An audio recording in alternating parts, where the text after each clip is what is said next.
this is my pet, Teddy, and we're going to be reading What Pet Should I Get by Dr. Seuss. Dad said we could have one. Dad said he would pay. I went to the pet shop. I went there with Kay. And so we went in. I took one fast look. I saw a fine dog who shook hands. So we shook. So I said, I want him. But then Kay saw a cat. She gave it a pat. And she said, I want that. Then Kay said, now what do you think we should do? Dad said to pick one. We cannot take home two.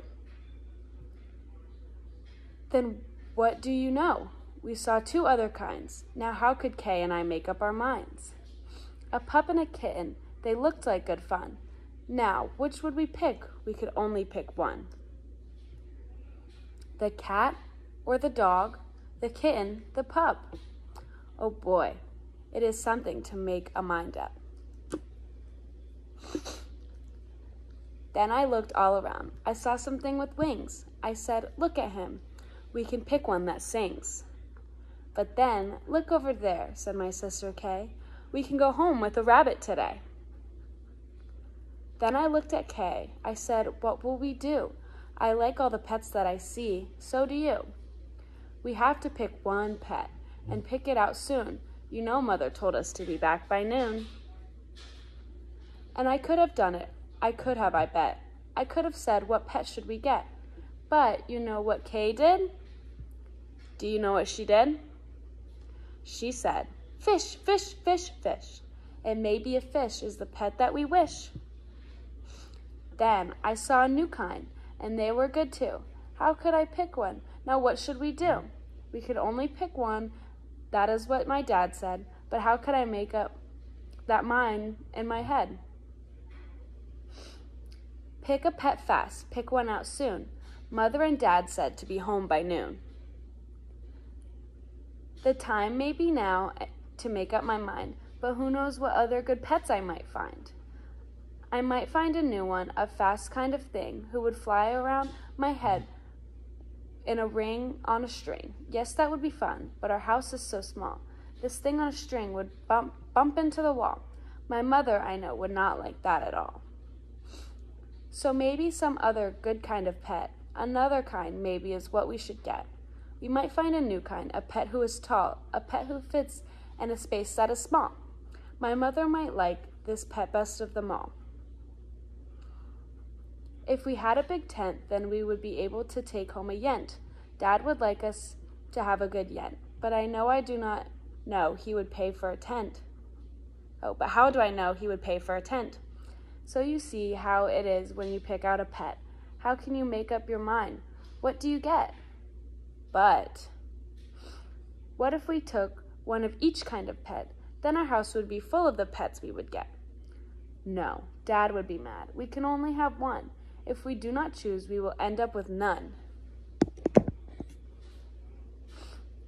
I will do it right now. I will do it, I said. I will make up the mind that is up in my head. The dog, or the rabbit, the fish, or the cat. I picked one out fast, and then that was that. Hi, I'm Reagan Mason. I'm a senior at Lake Marion High School, and I'm going to be reading Yertle the Turtle by Dr. Seuss. On the faraway island of Solomon Sound, Yertle the Turtle was a king of the pond. A nice little pond. It was clean, it was neat. The water was warm, there was plenty to eat. The turtles have everything turtles might need, and they were all happy, quite happy indeed. They were, until Yertle, the king of them all, decided the kingdom he ruled was too small. I'm ruler, said Yertle, of all that I see, but I don't see enough, that's the trouble with me. With the stone for the throne, I look down on my pond, but I cannot look down on the places beyond. This throne that I sit on is too low down. It ought to be higher, he said with a frown. If I could sit high, how much greater I'd be. What a king!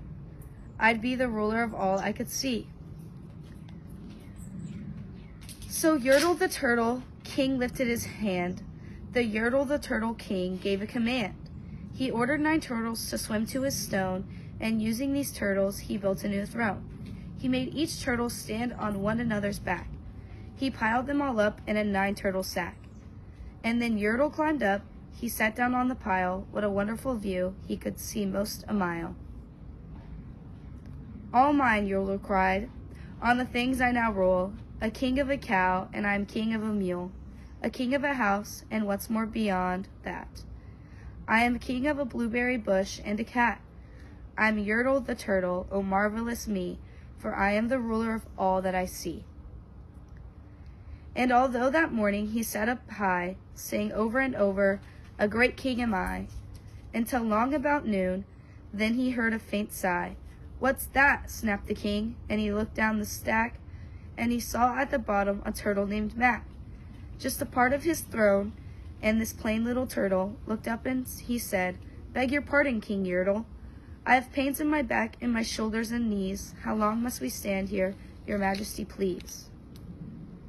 Silence, the king of the turtles barked back. I'm king and you're only a turtle named Mac. You stay in your place while I sit here and rule. I'm a king of a cow, I'm a king of a mule. I am king of a horse and a bush and a cat. And that isn't all, I'll do better than that. My throne shall be big, his royal voice thundered. So pile up more turtles, I want about 200. Turtles, more turtles, he bellowed and brayed, and the turtles way down in the pond were afraid. They trembled, they shook, but they came. They obeyed. From all over they came swimming by dozens, whole families of turtles with uncles and cousins, and all of them stepped on the head of poor Mac. One after another they climbed up on the stack. Then Yertle the turtle was perched up so high he could see 40 miles from his throne in the sky. Hooray, shouted Turtles, I'm the king of the trees, I'm the king of the birds and the king of the bees. I'm king of the butterflies, king of the air. Ah me, what a throne, what a wonderful chair. I'm Yertle the turtle, O marvelous me, for I am the ruler of all that I see. Then again, from below in great heavy stacks, came a groan from the plain little turtle named Mac. Your majesty, please, I don't like to complain, but down here below, we are feeling great pain. I know up on top you are seeing great sights, but down here at the bottom, we too shall have rights. We turtles can't stand it, our shells will all crack. Besides, we need food. We're starving, groaned Mac. You hush up your mouth, hallowed the mighty King Yertle. You have no right to talk to the world's highest turtle. I rule from the clouds, over the land, over sea. There's nothing, no nothing, that's higher than me. But while he was shouting, he saw with surprise the moon of the evening was starting to rise. Up over his head in the darkening skies. What's that? Snorted Yertle. Say, what is that thing that dares to be higher than Yertle the king?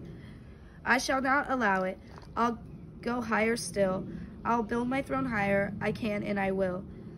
I'll call some more turtles. I'll strike 'em to heaven. I need about 5,607. But as Yertle the turtle lifted his hand and started to order and give the command, that plain little turtle below in the stack, that plain little turtle whose name was just Mac, decided he'd taken enough, and he had, and that plain little turtle lad got into a little bit mad. And that plain little turtle Mac did a plain little thing, he burped, and his burp shook the throat of the king. And Yertle the turtle, the king of the trees, the king of the air and the birds and the bees, the king of a house and a cow and a mule, well, that was the end of the turtle's king's rule. For Yertle the king of all Salma Sound fell off his high throne and fell plunk in the pond. And today the great Yertle, the marvelous he, is king of the mud, that is all he can see. And the turtles, of course, all turtles are free, as turtles and maybe all creatures should be. That was Yertle the Turtle by Dr. Seuss.